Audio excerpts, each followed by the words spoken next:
Hi, good morning, good morning, good morning. Ahagos may buntag sa inyong tanan. And yes, pagluto tayo ng chicken gavan sauce ala Mami D. Usually alam ko yung iba dito hindi masyadong familiar sa gantong luto.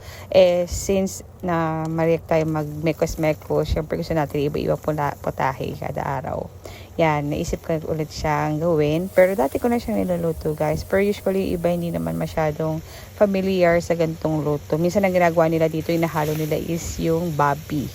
Yan, parang alam ko uluto ata to ng mga Ilocano. Pero I'm not sure, pero ang ginawa ko nito is manok since bawal ang babi dito. Yan guys, nakita niyo naman may mekos ko lang. Napakasimple lang talaga itong gawin guys. At ang lahat makaka-relate at kahit bata pwede itong lutuin. Yan, tansya-tansyahan ang lasa guys, depende pa rin sa inyo. And I hope you like my videos everyone and happy tummy! Bye!